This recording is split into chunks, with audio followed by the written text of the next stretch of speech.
Good morning students. आज आपकी कक्षा 11 से हम लोग आरोह नामक पुस्तक के स्पित की बारिश का अध्ययन करेंगे, जो कृष्णनाथ द्वारा रचित है। जैसा कि हम लोगों ने पिछले वीडियो के माध्यम से यह जाना था कि यह स्पीति हिमाचल प्रदेश के लाहौल जिले में आती है। लेखक ने यह भी बताया था कि यह बड़ा ही दुर्गम स्थान है, जहाँ जाना बड़ा कठिन है। प्रायः 6-7 महीने यह स्थान देश के अन्य भागों से कटा रहता है। ठिठुरन गलन बहुत सारी परेशानियां होने के बाद लेखक स्वयं प्रश्न करता है कि यहाँ के लोग यहाँ क्यों रहना चाहते हैं, शायद जन्मभूमि से विशेष लगाव है आदि प्रश्न करता है। और यह बताने का प्रयास किया था लेखक ने कि हिमालय का तलुआ है यह। हिमालय का तलवा, जैसे पैर के निचले भाग को हम तलवा कहते हैं, तो ये स्पीति नामक जो स्थान है यह हिमालय का तलवा होता है, निचला हिस्सा होता है। शिवालिक का पीर पंचाल का ऐसा ही कुछ उसका नाम है, यह तलहटी है। शिवालिक या पीर पंचाल, इससे कह रहे हैं कि शिवालिक भी कहते हैं, पीर पंचाल भी कहते हैं, पीरों का स्थान भी कहते हैं, या ये भी कहते हैं कि हिमालय की तलहटी में बसा यह स्थान है। रोहतांग जीत के पार मध्य हिमालय है, कहते हैं। रोहतांग जो स्थान है उसके पार मध्य, अर्थात उस पार मध्य में बीच में हिमालय है। इसमें ही लाहौल स्पीति की घाटियां हैं। इन घाटियों की औसत ऊंचाई नापी गई है। श्री कनिंघम के अनुसार लाहौल की समुद्र के सतह से ऊंचाई 10,635 फीट है।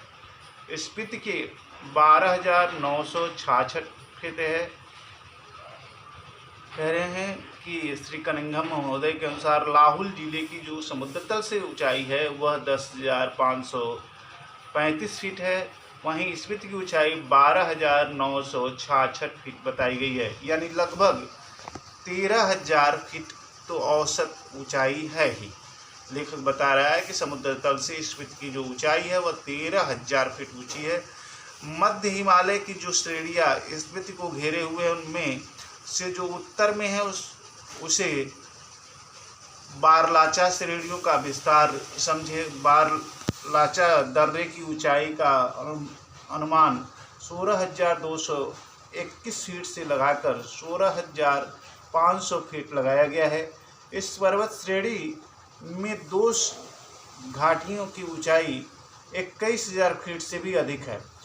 दक्षिण में जो श्रेणी है यह माने श्रेणी कहलाती है। इसका क्या अर्थ है? कहीं यह बौद्धों के माने मंत्र पर तो नहीं है। ओ मणि पद्मेहू इसका बीज मंत्र है। इसका बड़ा महात्म्य है। इसे संक्षेप में माने कहते हैं। कहीं श्रेणी का नाम इस माने के नाम पर तो नहीं है। अगर नहीं तो करने जैसा है। यहीं इन पहाड़ियों में माने का इतना जाप हुआ है कि यह नाम उन श्रेणियों को दे डालना ही सहज है। लेखक प्रस्तुत अंश में यह बताने का प्रयास करता है कि जो बारलाचा दर्रा है उस बारलाचे दर्रे की समुद्र तल से ऊंचाई 16,221 फीट है से 16,500 फीट अनुमान की गई है। ये 2 घाटियों के बीच की ऊंचाई, इस पर्वत की 2 घाटियों के बीच की जो ऊंचाई है वो 21,000 फीट बताई गई है। और दूसरी तरफ का दक्षिण में एक श्रेणी आती है, उसको माने श्रेणी कहते हैं। ऐसा लगता है कि बौद्धों का स्थान रहा है और बौद्धों के मंत्र माने पर ही इस स्थान को नाम माने रखा गया है।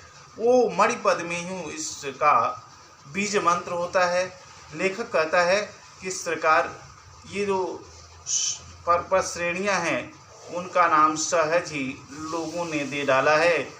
इंपीरियल गजेटियर में माने श्रेणी की ऊंचाई 21,646 फीट बताई गई है। यह तो इस श्रेणी की किसी चोटी की ऊंचाई होगी, पूरी श्रेणी की ऊंचाई तो एक नहीं होगी। इसमें जो छोटी छोटी चोटियां हैं उनकी ऊंचाई भी 17,000 फीट से अधिक है। कई गांव समुद्र के सतह से 13,000 फीट से ऊंचे बसे हैं। एक या दो 14,000 फीट की ऊंचाई पर हैं। यह मध्य हिमालय है, इसमें स्थित है। इसके पार बाह्य हिमालय दिखता है। इसकी एक चोटी 23,064 फीट ऊंची बताई गई है।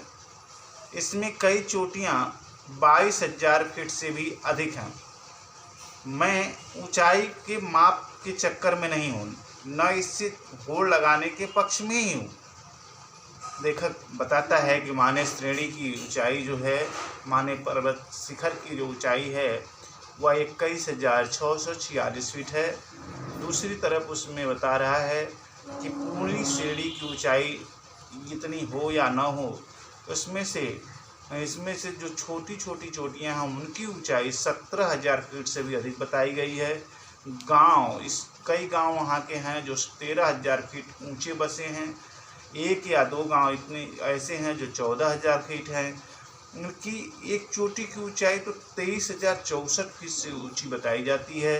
लेखक कहता है कि कई घाटियां 20,000 फीट से भी ऊंची बताई गई हैं।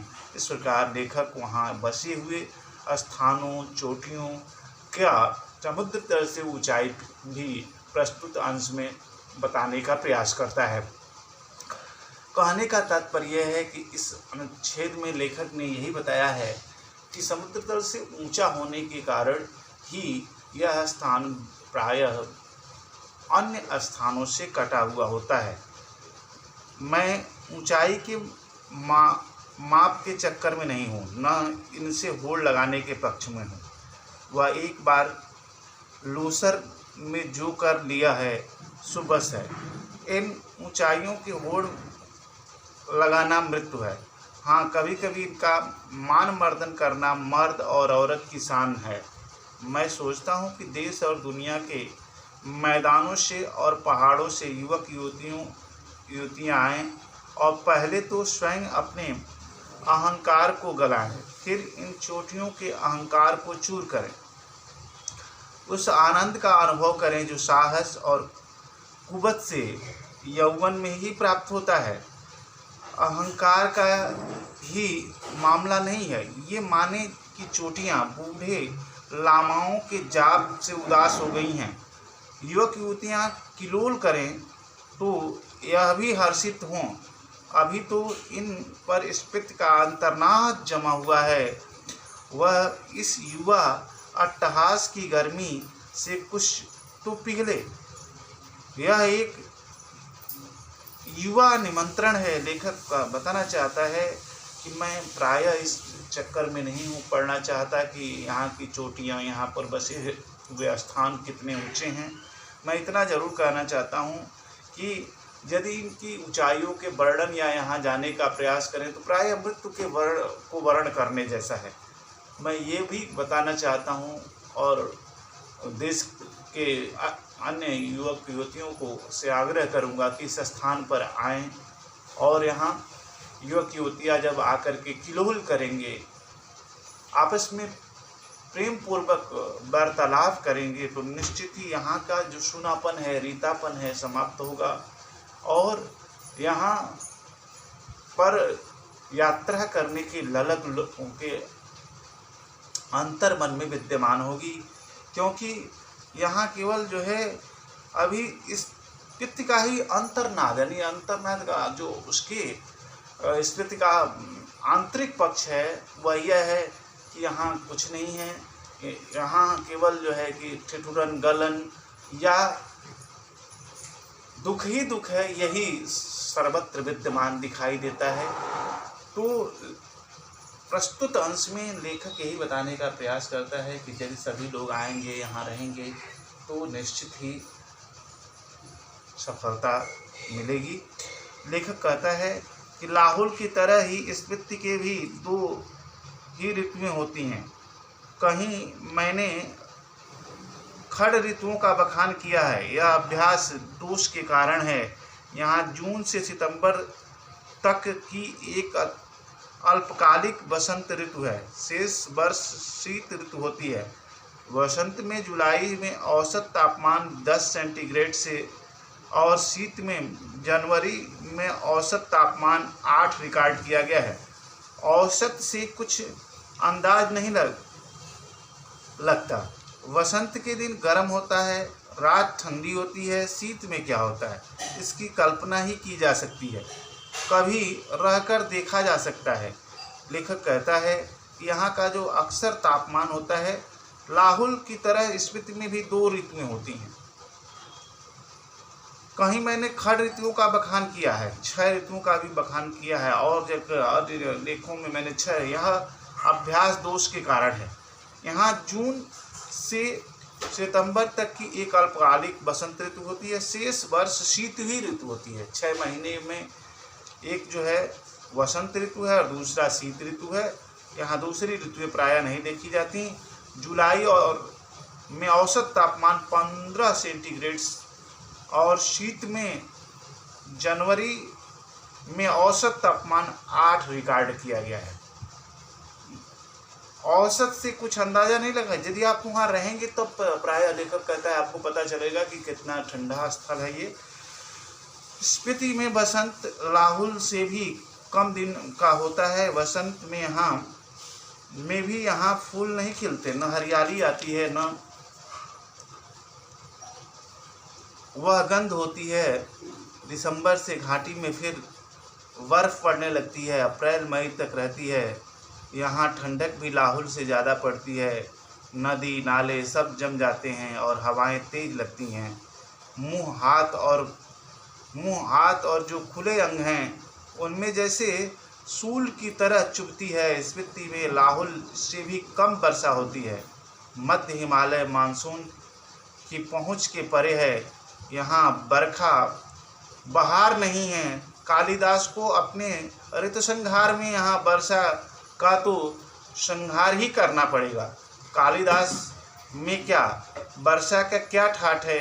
यह वर्षा वर्णन इस प्रकार शुरू होता है। लेखक कहता है कि अप्रैल से मई तक यहाँ प्रायः ठंडक ही रहती है और लाहुल में विशेषतः ज़्यादा ठंड होती है। नदी नाले प्रायः जो हैं वो जम जाते हैं, हवाएं तेज बहती हैं। मुंह हाथ नाक खुले अंग जैसे सूल की तरह चुभती है, अर्थात जब हवाएं चलती हैं तो वो सूल की तरह दुखदाई होती हैं, जैसे कोई चुभ रहा हो। स्पीति में प्रायः बता रहा है कि कम बारिश होती है। मध्य हिमालय मानसून की पहुंच से परे होता है, इसलिए यहाँ बारिश कम होती है। बरखा और बहार तो बिल्कुल नहीं, बरखा से ऐसा है वही बारिश नहीं होती है।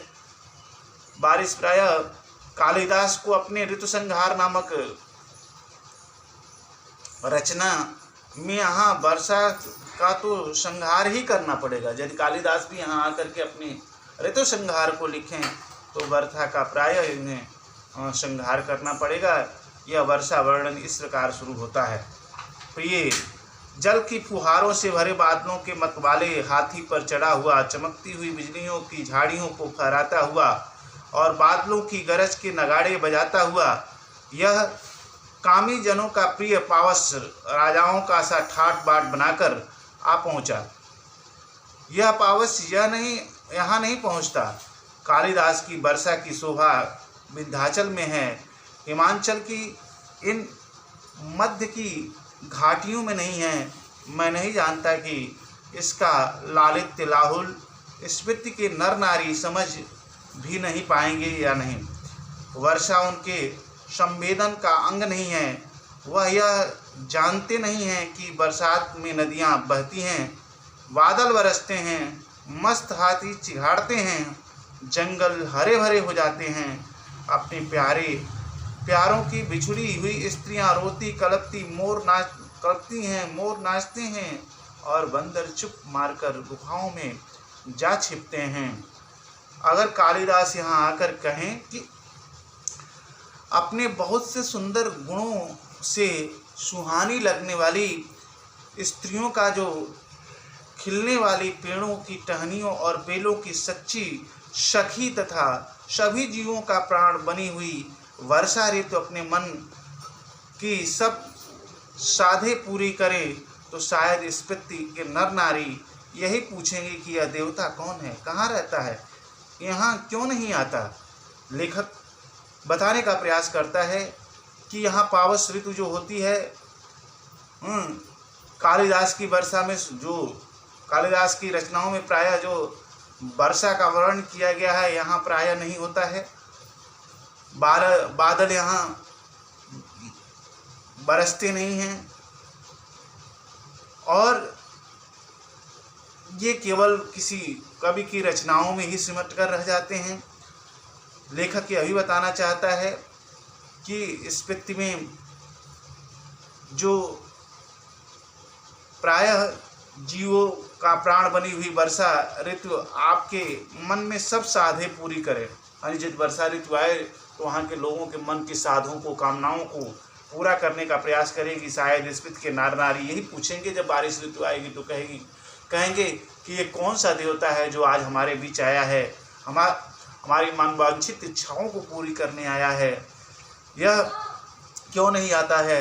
इस पृथ्वी में कभी कभी बारिश होती है, वर्षा ऋतु यहाँ मन की साध पूरी नहीं करती। धरती सूखी, ठंडी और बंध्या रहती है। इस पृथ्वी में साल में एक फसल होती है। मुख्य फसलें हैं दो किस्म का, जौ, गेहूँ, मटर और सरसों। इसमें भी जौ मुख्य है। सिंचाई का साधन पहाड़ों में आ रहे नाले हैं या उन पर बनाए कुल हैं। ये नालियाँ पहाड़ों के किनारे किनारे बहुत दूर तक जाती हैं। स्पीति नदी का तट इतना चौड़ा है कि इसका पानी किसी काम का नहीं आ पाता। स्पीति में ऐसी भूमि बहुत है जो खेती के लायक बनाई जा सकती है। शर्त इतनी है कि इसके लिए स्पीति के जल उलीचा जाए या फिर पानी का कोई और स्रोत पहुंचाया जाए। स्पीति में कोई फल नहीं होता। मटर और सरसों को छोड़कर कोई सब्जी नहीं होती। शायद ऊंचाई, वायुमंडल के दबाव में कमी, ठंड की अधिकता, वर्षा की कमी वगैरह के कारण यहाँ पेड़ नहीं होते। इसलिए स्पीति विशेषकर नंगी और वीरान है। वर्षा यहाँ एक घटना है, एक सुखद संयोग है। हम काजा के डाक बंगले में सो रहे थे तो लगा कि कोई खिड़की खड़का रहा है। आधी रात का भी पिछला पहर है। इस समय कौन है? लैंप की लौ तेज की खिड़कियों का एक पल्ला खोला तो तेज हवा का झोंका मुंह के और हाथ को जैसे छीलने लगा। मैंने पल्ला भिड़ा दिया, उसकी आड़ से देखने लगा। देखा कि बारिश हो रही थी। मैं उसे देख नहीं रहा था, सुन रहा था। अंधेरा, ठंड और हवा का झोंका आ रहा था। जैसे बर्फ का अंश लिए हुए तुषार जैसी बूंदें पड़ रही हूँ, जैसे नगाड़े पर थाप पड़ रही हो। दुंग छेन को हवा बजा रही थी। महाशंख की ध्वनि घाटी में तैर रही थी। स्पीति की घाटी में वर्षा हो रही थी। कमरे में ठंड बढ़ रही थी। मैं बिस्तर में पड़ा मालूम नहीं कब सो गया। सुबह उठा, चाय पीते पीते सुना कि लोग कह रहे थे कि हमारी यात्रा शुभ है। स्पीति में बहुत दिनों बाद बारिश हुई है। प्रस्तुत अंश में लेखक बताने का प्रयास करता है कि स्पीति में प्रायः जो है खेती नहीं हो पाती, क्योंकि वहाँ वायुमंडल का दबाव विपरीत होता है, खेती के अनुकूल नहीं होता है। मटर और जौ की खेती ज़्यादातर होती है। इस प्रकार लेखक बताता है कि जब बारिश होती है तो वहाँ एक सुखद संयोग होता है। और लेखक यह भी बताने का प्रयास करता है कि हमारे जाने से वहाँ बारिश हुई। रात में जब बारिश होती है तो हम कमरे से देखते हैं, बड़ा ही सुखद संयोग था। वहाँ के लोगों ने कहा कि आपके आने से बारिश हुई, आपकी यात्रा शुभ है, आप बराबर यहाँ आएँ जैसे बारिश का संयोग बना रहे। आइए, इस पाठ से हम लोगों ने जाना कि हमें देश के दुर्गम भागों की यात्रा करनी चाहिए और वहाँ जाकर वहाँ के वातावरण को जानने का प्रयास करनी चाहिए। अब हम गृह कार्य देखेंगे।